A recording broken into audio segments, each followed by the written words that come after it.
Hey, welcome back. It's time now for what we're calling the Critics Corner. And joining me to talk about some of the hottest new must-see TV shows for this spring is none other than senior writer for TV Guide magazine, the one and only Damian Holbrook. Thanks for having me. You're laughing. Yes, already. Thanks for having me. Congratulations on the show.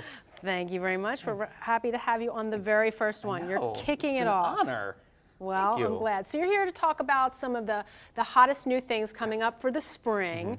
And I think the first one we're talking about is one that I thought, actually when I first saw it, I thought it was something like the 4400. Oh, yes, yes. But when I saw the preview for the first time last night, it's more like Lord of the Flies. Yes, exactly. Is that what it is? The CW's The 100. It's it looks like a regular teen drama where there's these teens that are sent down to Earth after nuclear holocaust to explore it and see if everyone can move back down. They live on a space station, but it is it's the darkest show the CW has. It's got a young, really hot cast, but it also has Isaiah Washington from Grey's Anatomy making his first TV show back, and Henry Ian Cusick from Lost, and the effects are incredible, and it's really I hope people realize it's not just for teenagers. You like TV. I do. We're like junkies, right? We're like junkies. Thank God it's on all the time. Right? Yeah. That's a good thing. Another one you were talking about earlier was Resurrection. Yes, Resurrection is ABC's new show. It premiered Sunday night this week, and it did huge numbers for them. And it's based slightly on a French series called The Departed, and it's about people who find that their lost loved ones have returned from the dead. But they're the same age they were when they passed away, and everyone has grown up. So the opening episode was so sad, and it's this older couple, and they're reunited with their son who died when he was 9. And as the show goes on, other people will come into contact with lost loved ones, and they're still all trying to find out where are these people coming from, and also what are we doing with them? If people start coming back from the dead, where do we put them? Well, and The Departed was kind of on TV here, but it was subtitles, so some people got into it, but it was a little bit harder. So this one will be straight ahead. This is straight ahead. It's not as spooky scary as the French version, but it's still really absorbing. All right, so let's talk about Patricia Arquette. Patricia Arquette coming back to television as well. She just signed to do the newest NCIS spinoff, and NCIS is the hottest show on TV. #1 rated, huge fan base. It's got the NCIS LA spinoff, and it's everywhere. It's everywhere. Yeah. And now they're filming a New Orleans spinoff with Patricia Arquette and Scott Bakula, and it will film on location in New Orleans, and it could take this franchise into a whole other realm.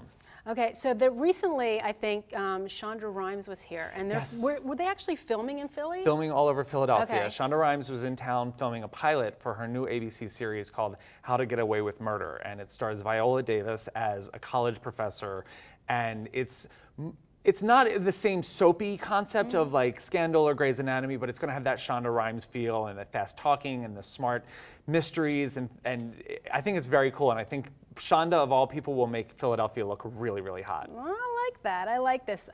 Okay, and recently, the big announcement, Dancing with the Stars, new cast, new season. Yes. Big fans of Dancing with the Stars. Dancing with the Stars is a huge hit as well, and they seem to have been, as the longer it goes, the better talent they attract. And this year they have Nene Leakes from Real Housewives of Atlanta, and she's insane. And Lando Calrissian, Billy D. Williams, who is just, he's going to have a huge fan base voting for him. And Candace Cameron Bure from Full House, which is still hot. People love Full House. So, this hopefully will bring, John Stamos and Dave Coulier to the audience. And it's always just fun to watch these older stars get their groove on. Get their comeback. So do you think Nene and Cameron are going to throw down together? Oh my God, She's going to go after her. I think Nene will fight with anyone, and I will watch her fight anyone. Well, I mean, so many good things going on. And before we go, really quickly, you were telling me your guilty pleasure is now American Idol again. Yes. And Harry Connick Jr. I have fallen back in love with American Idol, and I think a lot of people have too. Harry Connick Jr. joining that panel is just what that show needed. He's honest, he's funny, he's not hurtful, and he's cool, and he has great energy with J-Lo and Keith Urban, and I would rather watch them than some of the singers. Well, Damian, you are cool too, my friend. Thank you so much for being here. Thank Damian you. Holbrook, senior writer, TV Guide magazine. Thank you so much. Make sure to pick up the latest issue of TV Guide, available now. Stay tuned, and we'll be right back.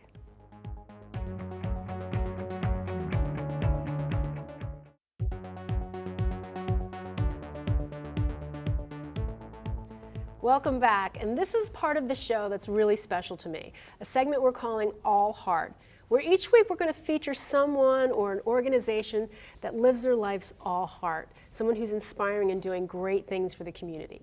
And this week on our first show, I want to introduce you to Cheryl and Michael Calalori from the Headstrong Foundation. Hi, guys. Hi, guys. Thank you, Lauren. I'm so happy to hear you and have you here today and hear your story. You know, it's just so inspiring. And Headstrong, tell us a little bit about Headstrong and where this was all founded from. This was founded by my son as he was battling non-Hodgkin's lymphoma back in 2006. And he was really committed to raising awareness and changing the equation for folks that would follow in his footsteps. He recognized the simple things that were missing when someone's diagnosed with cancer. And we strive and work hard in his memory to improve the quality of life for people dealing with blood cancers. Yeah, and you know, in an incredibly terrible situation, you know, you guys have taken this and carried on his spirit by doing something really great.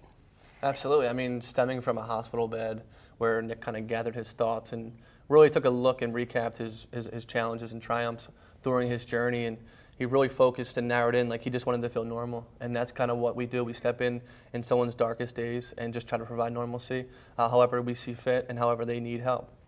So we have our services that we do, but you know, we're there just to help. And our mutual friend Jessie Kyle, who I love very much, first turned me on to you guys and introduced us. And she is always the first one to talk about your Thanksgiving project that you guys did. So that's one of the things that actually at the end of Nick's life he asked us to do. He recognized that food in the hospital is, you know, sometimes not very palatable, and he had said, I really want you guys to go back to the hospital and feed everybody. All the patients, invite their families, the medical staff.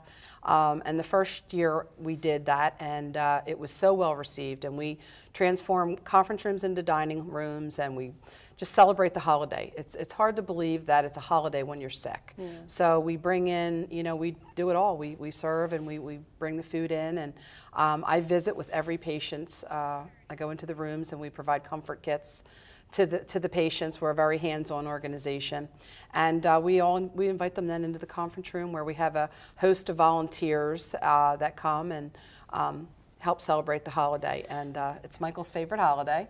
Yeah, and quickly, I want to just say, you know, when people think about raising funds for cancer, they think research, they think science, they think doctors, but you guys really focus on the personal things and the everyday things that people might be actually not feel like they can even ask for that are important. Absolutely. 90 cents of every dollar goes directly back to our mission. We've raised $5 million to date. And you know, our services are, like my mom said, are hands-on in the patients, in the front lines, just finding ways to help these individuals that are, you know, dealing with the hardships of the journey of cancer.